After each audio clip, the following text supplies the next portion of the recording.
Back on the Ivy League Digital Network alongside former Harvard rower Dave Peresky. I'm Bill Spalding. Glad to be with you. We are set for our fourth race of the day, the JV race on the women's side. The Harvard Radcliffe Black and White take on the Princeton Tigers and the Cornell Big Red. In the 1V race, Princeton took first, Radcliffe took second, and Cornell took third. In the 2V race, here are the lineups. Second varsity for the Radcliffe Black and White. The coxswain's a senior, Helen Eisenkock. Freshman Grace Eisenbach is the stroke. Juniors Abby Elgrim is in seat 7. Then it's sophomore Teresa Rokos in seat 6. Senior Kelsey Barilak in seat 5. Bella Bendiski in seat 4, another senior. Sophomore Erica Holmes sits in the 3rd seat. Seat 2 belongs to senior Abba Parker. And freshman Sophia Young is in the bow. For Princeton, their second varsity, again, has a lot of new faces after all the graduations for the defending Ivy League champions last year. Kate Eifers is the coxswain. Junior Melissa Curtis is the stroke. Junior Rachel Reed sits in seat 7.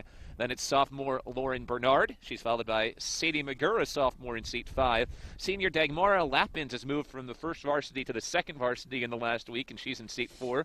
Junior Erica Swartout in seat 3. Seat 2 belongs to Hannah Painter. And the bow is manned by senior Diana Kennelly for the Tigers, who are undefeated this season.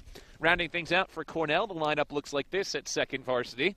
Freshman Alexa Marasanio is the coxswain. Sophomore Rachel Padula is the stroke. Freshman Morgan Macy sits in seat 7. In seat 6, it's sophomore Sheehan Getcht. In seat 5, sophomore Victoria Everett. Sophomore Georgia Seahouse is in seat 4. Junior Sophia Clark in seat 3, freshman Jacqueline Schroyer in seat 2, and Beja Sudal is the bow as they are off and running. Didn't take them quite as long to get lined up this time as the wind, though stronger near the finish line, has died down just a bit in the basin. Still pretty intense, but not quite what it was in the last 15 minutes. Yeah, no longer treacherous, just tough to deal with. Looks like a lot of waves coming off all the boats, though. You can see, again, conditions are the story of the early part of the race. Once these rowers get into your picture, it'll be Princeton at the bottom of your frame, Radcliffe in the middle, Cornell up top. Right now, looks like Radcliffe's gotten off to a very clean start. They've gained some serious ground on Cornell. At this point, Princeton and Radcliffe are so far separated horizontally, hard to necessarily tell who has the lead between those two. Princeton may be slightly ahead. Yep, Cornell's fallen back, and then we'll get a better perspective coming into the picture now. But yeah, conditions are tough. You can see some blades flailing around in all the crews. Hope you took your Dramamine today. The waves are rocking us right now on the Charles. Yeah, it's not fun to row in conditions like these. It's hard to put down good work when you're fighting the conditions. Radcliffe and Princeton look very close in the early going, with Cornell back about 8 seats to maybe open water. Princeton and Radcliffe, though, neck and neck. So a good start for Radcliffe at the second varsity level after Princeton won wire to wire at first varsity. Yeah, this is a good effort here. This looks to be, Princeton up 2 or 3 seats. In these conditions, you're just trying to hang around, and then if you find some good water, try to make a move. Looks like it's maybe 6 seats now. Princeton looks very long. Radcliffe trying to hang in there too. Looks like they've caught a little bit of worse water as compared with Princeton right now. Yeah, Princeton seems to have found a little seam in the waves. They look very clean and smooth right now, not throwing up any water at all. A couple tough strokes for Harvard Radcliffe. Have the black and white now back a full 8 seats and closing in on open water. Yep. Looks like Princeton's going through some of that water now too now. I think sooner or later the wakes and the waves are going to find you here on a choppy day on the Charles. Yeah, there's no hiding from it. About a full 8-seat lead, and now a little bit of open water for Princeton. Radcliffe in second, open water back to Cornell in third. This race is now spaced out similarly to how the first varsity race went. Yeah, and you can see in the Radcliffe boat, they're trying to keep the rate high, but the wind and the waves make it hard to row long and together.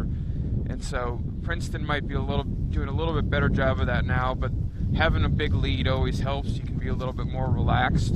So it's sort of a function of race positioning as well as the conditions for Princeton at the moment. But they do look very strong. Princeton last year, they won the varsity 8 at the Ivy Championships. They also won the team competition at the Ivy Championships when you add up the points from the results in 2V, 3V, and varsity 4 as well. So they're a deep group, and the Tigers have been undefeated this year at both first varsity and the JV level through their opening 4 races. Have a big lead here over Harvard, Radcliffe, and Cornell. Last year at the Ivies, the Radcliffe black and white finished 4th in the 2V at Ivies, so they were in that grand final, finishing 4th place overall. And you can see all the crews have sort of cleaned up now. We're in the comparatively better part of the course, and Radcliffe looking very clean and rowing much longer now. This is something we saw in the first race on the women's side as well, that it got cleaner after the first 1,000 meters. Some of that, obviously, the conditions, but some of it also, you know, you haven't raced in these conditions all that much, so it takes some strokes to get used to it, and now you've started to figure it out a bit. It definitely does. I would say, though, that, you know, everyone has rowed a lot, and so it's really about just getting a little bit better water. Yep. and then, you know, possibly adjusting to the conditions a little bit. But, you know, they will have warmed up coming down the course, so I think it's a little bit more of just a little bit better water. You know, there's no magic to rowing in bad water. It's, you know, staying together and staying long, and it can be hard to do when conditions, you know, get really ugly. So Princeton in first, Radcliffe in second, Cornell in third. Yeah, the same sort of story is playing out here with the Princeton Tigers running out pretty far ahead now with a couple of lengths of open. And Radcliffe looking quite long, sitting quite far ahead of Cornell. For Radcliffe, their best chance may come in third varsity, where last week they picked up a win in third varsity against Brown when they lost in the other races, 1V, 2V, along with the varsity 4A and varsity 4B. So the third varsity, which will be the final race of the day for Radcliffe, coming up in about an hour, maybe the one to circle as Princeton looks to go on its way to a 2-0 start, winning the first varsity and second varsity inside the final 500 meters with at least a 3-length lead. Yeah, the Tigers look like they're trying to make a statement here. They might have even gone up in rate a little bit, but they look really strong. Meanwhile, Cornell has stayed in closer striking distance to Radcliffe in second varsity after struggling in the 1V. And again, they look very clean and fundamentally sound. Yeah, they look good.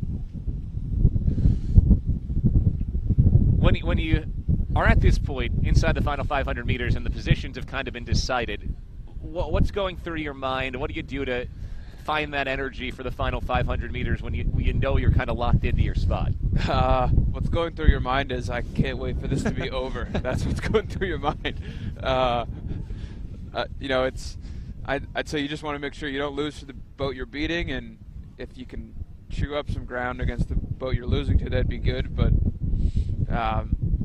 you know, given the conditions, you're not really gonna stare at margins the same way you might in a more just trying to get home here at this point. Yeah. Yep. I mean, the outcome is kind of decided at this point.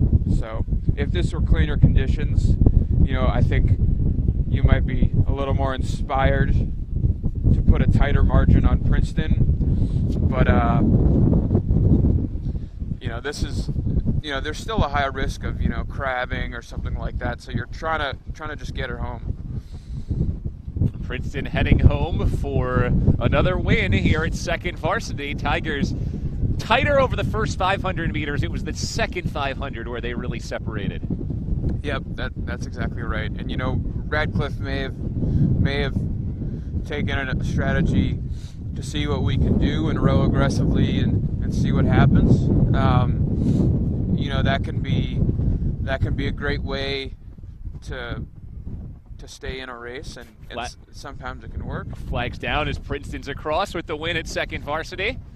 But the throwing the kitchen sink sort of mentality, you know, can also lead to margins like this. I'm not really sure what Radcliffe's race strategy was, but I think it's pretty clear Princeton was the faster crew today. Radcliffe crosses in second, and Cornell comes home in third.